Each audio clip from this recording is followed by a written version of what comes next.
کیا تم اللہ کو وہ بات بتا رہے ہو کہ جو اللہ کے علم میں بھی نہیں ہے، نہ آسمانوں میں اور نہ زمین کے اندر؟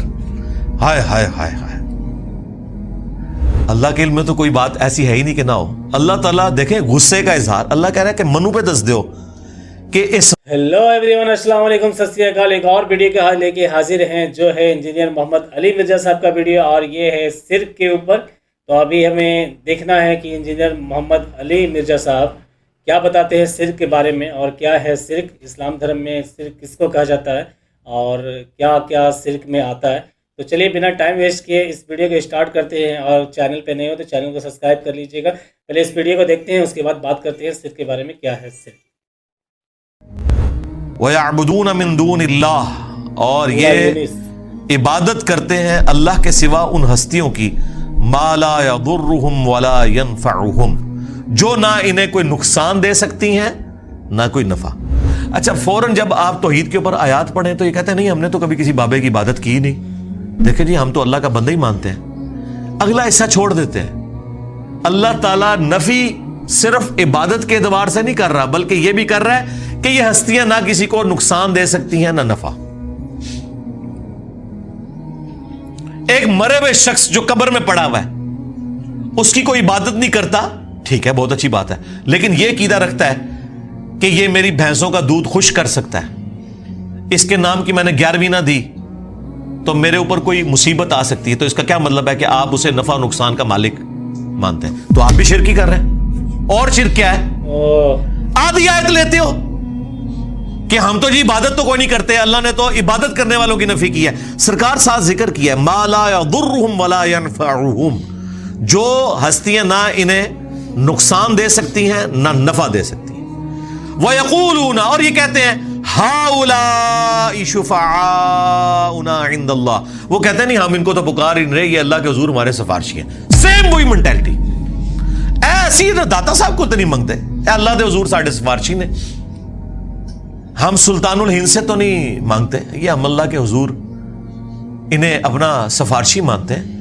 پیچھے ہی اللہ ہے، ہاں اے نہیں ہے کہ پیچھے کوئی اور ہے، نہیں پیچھے اللہ ہے جی، سامنے ہی ہے۔ سرکار پھر اس کا جواب اللہ تعالیٰ نے جس انداز میں دیا ہے نا، وہ ایسا انداز ہے کہ اگر ہم خود سے دیتے تو یہ کہتے ہیں کتنی گستاخانہ بات کر رہے ہو۔ اللہ تعالیٰ فرما رہا ہے قل اتنبئون اللہ بما لا يعلم فی السماوات ولا فی الارض، کیا تم اللہ کو وہ بات بتا رہے ہو کہ جو اللہ کے علم میں بھی نہیں ہے، نہ آسمانوں میں اور نہ زمین کے اندر؟ ہائے ہائے ہائے ہائے، اللہ کے علم میں تو کوئی بات ایسی ہے ہی نہیں کہ نہ ہو۔ اللہ تعالیٰ دیکھیں غصے کا اظہار، اللہ کہہ رہا ہے کہ منو پہ دس دیو کہ اس سفارشی نے میرے حضور میں مقرر کیتے، منو تو کوئی نہیں پتا کہ میں کوئی بندہ مقرر کیتا ہوا ہے۔ ہائے ہائے ہائے، اللہ کو تو پتہ ہی نہیں ہے کہ کوئی داتا صاحب بھی ہیں۔ اللہ کہہ رہا ہے میرے علم میں تو کوئی نہیں کہ میں نے کسی کو داتا بنایا ہو کہ میرے بیہاف کے اوپر وہ سفارشی ہوگا۔ سبحانہ وتعالی عما یشرکون، پاک ہے وہ ہستی، بہت بلند ہے ہر اس شرک سے جو لوگ اس کی طرف منسوب کرتے ہیں۔ اور مشرکوں، اللہ کو کوئی فرق نہیں پڑتا یہ جو تم نے غلیظ عقیدے وابستہ کر دیے اور ہستیوں کے ساتھ، اللہ کو اس سے کوئی فرق نہیں پڑتا۔ وَلِعَاذُ بِاللَّهِ تعالی۔ دیکھیں جی اللہ تعالیٰ تو اپنے عقائد اور نظریات کے اعتبار سے بالکل سچی اور کھری توحید قرآن میں بیان کر رہا ہے، کسی کو بری لگے کسی کو اچھی لگے۔ اللہ تعالیٰ نے یہ بھی پرواہ نہیں کی کہ لوگ کیا بات کریں گے، کس لیول پہ اتر کے اللہ تعالیٰ بتا رہے ہیں۔ آپ دیکھیں اس سے بہتر اور کیا انداز، سمپل اور بہتر اور بالکل کھلا ڈلا۔ اللہ تعالیٰ فرما رہا ہے اے نبی ان سے فرماؤ اتنبئون اللہ بما لا يعلم فی السماوات ولا فی الارض، کیا تم اللہ کو بتا رہے ہو وہ چیز جو اللہ کے علم میں تو زمین و آسمانوں کے اندر ہے ہی نہیں ہے، کہ کوئی اللہ نے اپنا کوئی سفارشی مقرر کیا ہوا ہے کہ جو نفع نقصان کا مالک ہے۔ جب ہم نئے نئے ریورٹ ہوئے نا، 2008-9 کی بات ہے، تو میں ایک اور سائٹ پہ اپنے بھائیوں کے ساتھ گیا، تو وہاں ایک دعوت اسلامی کے بھائی تھے، تو وہ نماز پڑھاتے تھے، ہم ان کے پیچھے نماز پڑھتے تھے رفع الیدین کے ساتھ۔ وہ بڑے حیران ہوئے کہ یار یہ کون سے لوگ ہیں کہ جو ہمارے پیچھے نماز پڑھتے ہیں، کیونکہ ہمیں تو یہ لوگ مشرک اور کافر سمجھتے ہیں۔ اب انہیں پتہ ہی نہیں تھا کہ یہ مخلوق کون سی ہے۔ تو خیر ہم نے ان سے گپ شپ شروع کی. کچھ عرصے بعد انہوں نے کہا جی آپ ہمارے گھر آئیں, چائے پلائیں آپ کو. اور وہ یہ چاہ رہے تھے کہ ہم دعوت رکھیں, اور ہم چاہ رہے تھے ہم ان کے سامنے دعوت رکھیں. ہم ان کے گھر چلے گئے جی. انہوں نے وہاں سے جال حق نکالی. اب جال حق تو میں اس وقت پڑھتا تھا جب میری داڑھی بھی نہیں نکلی ہوئی تھی, 94 کے اندر FSE میں. اس میں جتنی چکر بازیاں دی گئی ہیں غیر اللہ سے پکارنے کے لیے, مدد مانگنے کے لیے, وہ ساری تو ہمارے علم میں تھی. تو وہ کہنے لگا آپ کو ہم پہ اعتراض کیا ہے؟ تو میں نے ان کو یہی آیات پیش کی کہ بھائی آپ کا جو عقیدہ ہے نا مرے ہوئے لوگوں کے بارے میں, ظاہری اس باب میں تو آپ کافر سے بھی مدد لیں, وَتَعَاوَنُوا عَلَى الْبِرِّ وَالتَّقْوَى وَلَا تَعَاوَنُوا عَلَى الْإِثْمِ وَالْعُدْوَانِ, نیکی پرہیزگاری کے کاموں میں ایک دوسرے کی مدد کرو, برائی میں الگ رہو. لیکن جو دعا ہے یہ صرف اللہ کے ساتھ خاص ہے. إِيَّاكَ نَعْبُدُ وَإِيَّاكَ نَسْتَعِينُ, عبادت اللہ کی ہوگی, مدد اس سے مانگی جائے گی دعا والی. اَمَّن يُجِيبُ الْمُضْطَرَّ إِذَا دَعَاهُ, بھلا بتاؤ تو کون ہے جو تکلیف میں گھرے ہوئے شخص کی فریاد کو سنتا ہے. وَيَكْشِفُ السُّوءَ, اور اس سے اس کی برائی کو دور کر دیتا ہے. وَيَجْعَلُكُمْ خُلَفَاءَ الْأَرْضِ, اور تمہیں زمین پر اگلوں کا خلیفہ کرتا ہے. أَإِلَٰهٌ مَّعَ اللَّهِ, کیا اللہ کے ساتھ کوئی اور معبود بھی ہے جس کی یہ کوالٹیز ہوں؟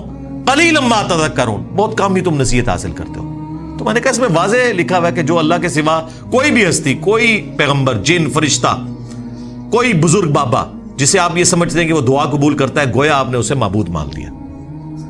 تو کہنے لگا قرآن میں جس طرح توحید کے اعتبار سے آیات آتی ہیں یہ سب کی سب اس سے ریلیٹڈ ہیں کہ آپ انہیں اللہ کے پیرلل میں رب مانو.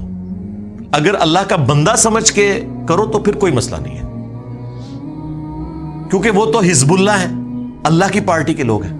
تو میں نے اسے بتایا قرآن میں تو ایک آیت ایسی ہے جو آپ کے سارے وسوسے کو سیٹل کرتی ہے. بنی اسرائیل میں بھی ہے, سورۃ المائدہ سے میں نے کہا کہ یہ پڑھو. اب یہ وہ چیز تھی جو جال حق میں تو نہ انہوں نے لکھی, نہ یہ مسئلہ ان سے حل ہونے والا تھا, کیونکہ اللہ تبارک و تعالیٰ نے سورۃ المائدہ کے اندر عیسیٰ ابن مریم کو سینٹرڈ کر کے, ان کی ماں کو سینٹرڈ کر کے بالکل کھول کر توحید بیان کر دی.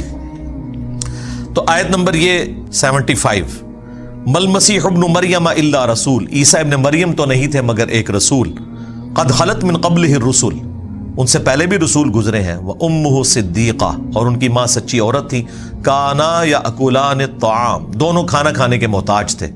انظر کیف نبین لہم الآیات ثم انظر انا یؤفکون, دیکھو ہم اپنی آیات کتنی کھول کھول کر بیان کر رہے ہیں, اور پھر ان کی طرف دیکھو جو الٹے پڑھے جاتے ہیں.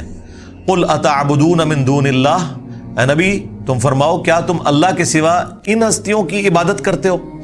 ایک تو من دون اللہ انہیں کہہ دیا جو یہ کہتے ہیں جی بتوں کے بارے میں, یہاں عیسیٰ ابن مریم اور ان کی والدہ کو من دون اللہ کہا, کیا ان کی عبادت کرتے ہو؟ تو کہنے لگا دیکھیں نا جی ہم تو عبادت نہیں کرتے, ہم انہیں اللہ کا بندہ مانتے. میں نے کہا نال لکھے ہے ما لا یملک لکم ضرا ولا نفع, جو نہ تمہارے نقصان کے مالک ہیں نہ نفع کے. واللہ هو السمیع العلیم, اور اللہ ہی سننے والا علم ہے. میں نے کہا پچھلے حصے کو چھوڑ دے, اللہ نے کہا کہ عیسیٰ ان کی ماں نہ تمہارے نفع کے مالک نہ نقصان کے, تو شیخ عبد القادر جیلانی تھے, شے ہی کوئی نہیں, عیسیٰ کے جیسا ہے ہی کوئی نہیں. تیرا عبد القادر جیلانی تھے, شے ہی کوئی نہیں. مریم جیسا ہے ہی کوئی نہیں, تیری رابعہ بصریہ تھے, شے ہی کوئی نہیں. اگر وہ نفع نقصان کے مالک نہیں ہے لے جاؤ اپنے باپے. سبحانک اللہم و بحمدک, اشہد ان لا الہ الا انت, استغفرک و اتوب الیک, وما علینا الا البلاغ المبین. جزاکم اللہ خیر. تو یہ تھا گائز محمد علی مرزا صاحب کا ویڈیو جو شرک کے بارے میں بتا رہے تھے. شرک مجھے جہاں تک سمجھ میں آیا کہ اللہ کے سوا کسی کو ماننے کو اسے شرک کہا جاتا ہے. جو اللہ کے سوا کسی کو مانتے ہیں, پیر پیغمبر, پیر کو مانتے ہیں, پیغمبر نے پیر کو مانتے ہیں, یا کسی کو کچھ بنا دیتے ہیں یا بت پوجتے ہیں, اس کو بولے جاتا ہے ان کے متی میں شرک. اسے شرک کہا جاتا ہے کہ اگر وہ اللہ کا بندہ سمجھ کے اس کو اگر مان رہے ہیں تو وہ صحیح ہے, اگر ہم اس کو اللہ مان رہے ہیں یا اللہ والے مان رہے ہیں تو غلط ہے, اور اسے شرک کہا جاتا ہے. یہ ڈیفینیشن تھا ان کا شرک کا, جو انہوں نے اچھا بیان دیا, اچھا نالج ملی, اس سے جانکاری ملی شرک کے بارے میں, کافی اچھا ہمیں سیکھنے کو ملا. تو اگر اچھا لگا ہوگا ویڈیو ہمارا تو لائک کر دیجیے گا, اگر چینل پہ نئے تو سبسکرائب ضرور کر دیجیے گا تھوڑا سا کامنٹ کریے گائز کہ ہم کس کس ویڈیو پہ ریئیکٹ کریں اور آپ کو کس کس ویڈیو پہ دیکھنا ہے ریئیکٹ کرتے ہوئے. تو کچھ کامنٹ کر کے ضرور بتائیں, سجیسٹ کریں گائز کہ میں کیسا کیسا ویڈیو پہ ریئیکٹ کروں. تو ملتے ہیں پھر گائز نیکسٹ ریئیکشن ویڈیو پہ, تب تک کے لیے گائز امان اللہ.